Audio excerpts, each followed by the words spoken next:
La verdad que nosotros preferimos en el momento de la inundación esperar un tiempo a que nos pareció que era prioritario que la gente solucionara los problemas tan graves por los que pasó y creemos que sigue pasando.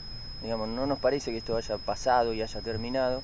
Volver a las casas en ese estado es algo muy delicado y además que hay un montón de gente en el campo que está aislada, que todavía sigue aislada. Pero bueno, por supuesto teníamos ganas de decir un montón de cosas relacionadas con el tema, que en realidad es reafirmar lo que veníamos diciendo, creo que desde siempre, desde que nos formamos, y es básicamente que vivimos en un sistema donde aparentemente el hombre puede hacer cualquier cosa y no pagar las consecuencias. Y se ha puesto eje solamente en lo material, en el corto plazo, no se piensa a largo plazo, y se gobierna, se vive y se produce sin tener en cuenta el lugar, el entorno, el lugar donde estamos viviendo, básicamente sin tener en cuenta el ambiente. Todos sabemos que estamos en la cuenca del Salado, en la Pampa deprimida. Es probable, y de hecho hay mucha gente que vivió siempre acá que sabe que Saladillo puede inundarse, pero creo que en los últimos años, creemos todos que en los últimos años se ha agravado una situación de avance de lo urbano sobre lo rural, sin ningún tipo de planeamiento, donde se hacen barrios nuevos en lugares que se sabe que se inundan, sin desagües, barrios marginados y postergados como el de la 31, sin cloacas, donde hay una ruta que actúa como dique, sin desagües, y los barrios nuevos se inundan, es decir, que no hay ningún tipo de planeamiento.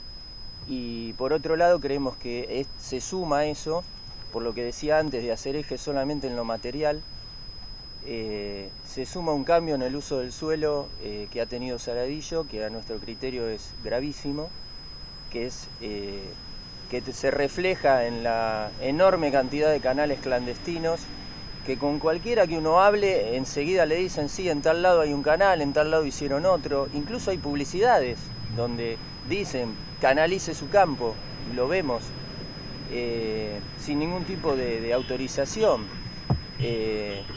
Y creo que hay responsabilidades compartidas, digamos, a nivel local es evidente lo que ha pasado, la improvisación cuando tuvimos el agua y la gente tuvo el agua encima, de no saber muy bien para dónde iba el agua, para dónde va, para dónde vuelve, canales tapados sin mantenimiento, tubos que no dan abasto, que también están tapados, falta de maquinarias, pero también tenemos que tener una mirada de salir un poquito de lo local, nos parece a nosotros, porque no está inundado nada más que Saladillo. Está inundado Saladillo con un montón de problemas locales que hay que atender, pero también está inundado no solo la cuenca del Salado, no solo los partidos que nos rodean, sino que también está inundado la Pampa ondulada, sectores del norte de la provincia de Buenos Aires, sur de Santa Fe. Quiere decir que hay algo en común, algo que junta todo eso, y creo que es ese modelo del que yo empecé a hablar al principio, este modelo donde el hombre es parte de un engranaje de un sistema materialista, absolutamente materialista. Y nosotros vemos también, muy alarmados, que Saladillo está perdiendo esa conexión con la rural, esa vida rural que caracterizó a Saladillo, lo está perdiendo, se está transformando cada vez más en una ciudad netamente urbana, con todo lo que esto implica. Y entonces, bueno, creemos que es indispensable que una vez superado este problema, que no creo que sea fácil superarlo, no volvamos a caer otra vez en lo mismo. No nos parece que lo que ha dicho la naturaleza sea solamente que tenemos que hacer obras. Si las obras las hacemos en contra de la naturaleza, esas obras no van a servir para nada. Y en poco tiempo vamos a estar hablando de las sequías. Entonces tenemos que hacer, tampoco nos parece que sea un problema solamente de ingenieros hidráulicos, nos parece que necesitamos un equipo multidisciplinario. Acá hay que tener una mirada en conjunto, una mirada sistémica de un montón de miradas para realmente poder resolver esta situación. Se habla mucho de la siembra directa, yo no quiero entrar en una cuestión de discutir de tecnologías porque me parece que es mucho más grave que una tecnología. Digamos, el problema de la siembra directa tal como fue adoptada en Argentina es que me forma parte de un modelo superior, es simplemente una técnica de laboreo la siembra directa, ni más ni menos, es una técnica de laboreo nada más.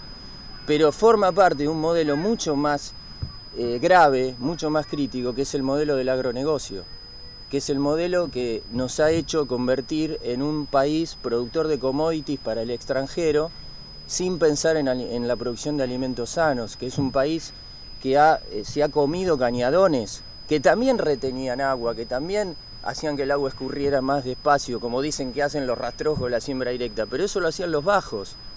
Tenemos el ejemplo claro del humedal de Indio Muerto, donde se ha canalizado y nadie puede hacer nada para cerrar esos canales. Y como esos canales, hay cientos de canales, y no solamente en Saladillo, en todos lados. Y nadie puede hacer nada, aparentemente, para solucionar ese tema. Entonces, la salida de esto es compleja. O sea, la verdad que a nosotros nos parece que se solucione fácilmente. Por supuesto que hay que actuar local. Lo que ha ocurrido en los barrios es tremendo y no puede volver a ocurrir, eso no cabe ninguna duda.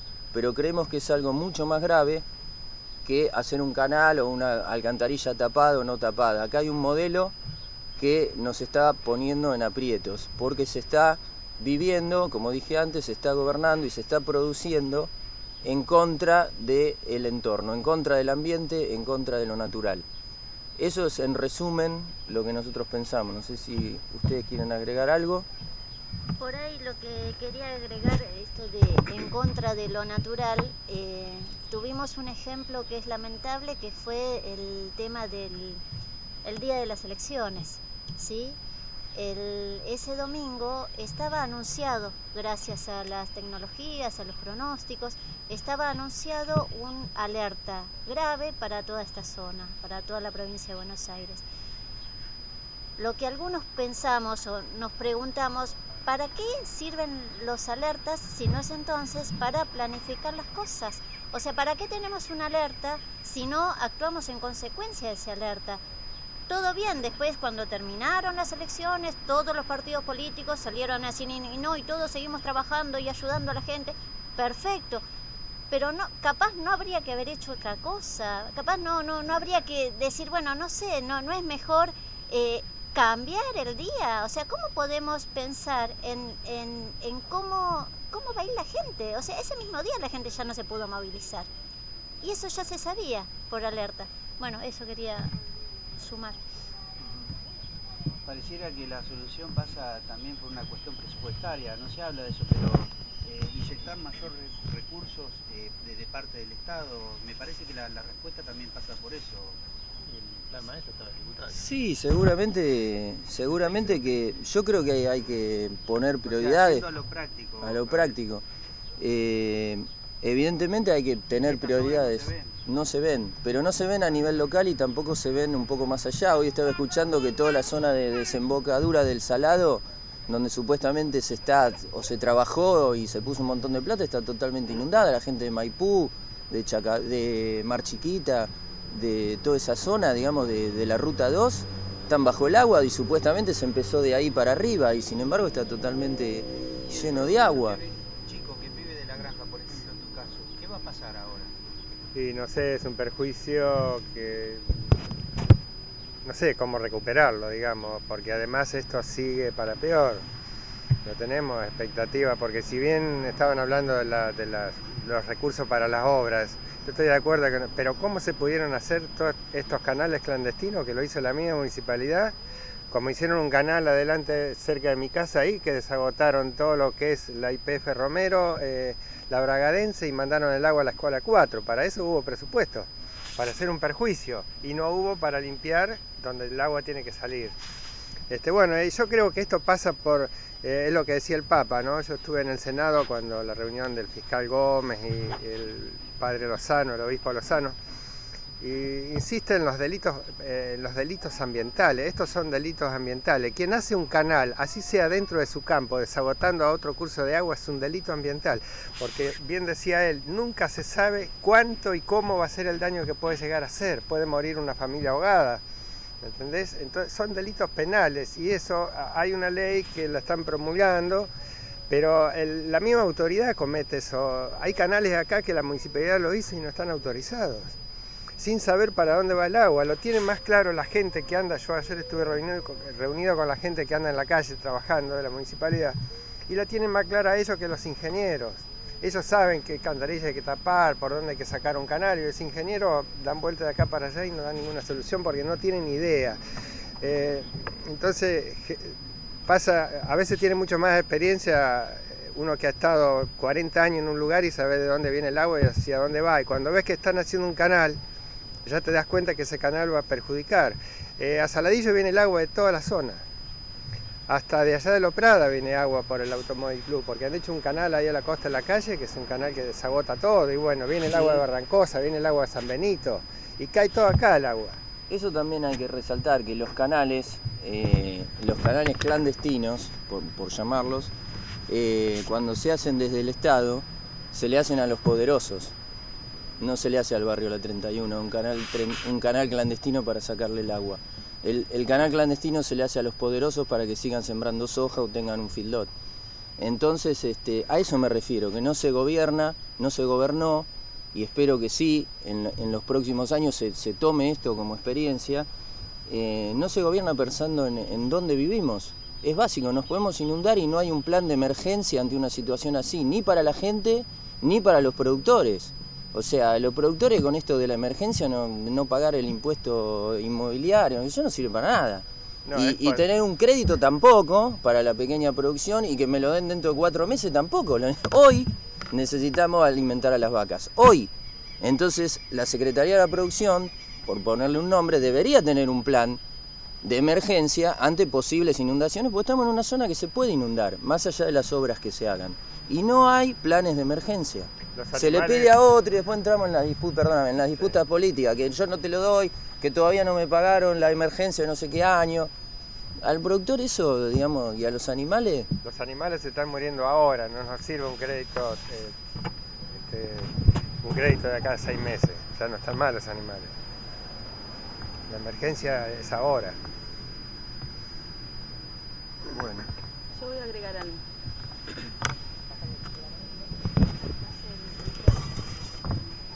Las inundaciones, como estaba bien lo planteó Gabriel en una postura general, también implican, ¿sí?, una problemática política, económica, ecológica y social, porque todo está relacionado. Entonces, cuando con tanto dolor veo a mis compañeros hablar de con qué le damos de comer a las vacas, me vino a la mente las personas que tuvieron la casa inundada. Entonces pensé, Dios mío, una problemática así se debe abordar desde muchos aspectos. También lo dijo Gabriel. Y entonces yo sumo, cuando una persona se inundó o le pasó algo, fue víctima de alguna problemática social, sea la inundación, en otras localidades de la República Argentina, como puede ser, qué sé yo, Lago Puelo, donde tuve la oportunidad de vivir, son los incendios. Las secuelas que quedan a nivel emocional son fuertísimas y no las vemos. Y a veces hasta los mismos vecinos dicen, bueno, el agua ya no la tenés enfrente de tu casa. El agua no te entró.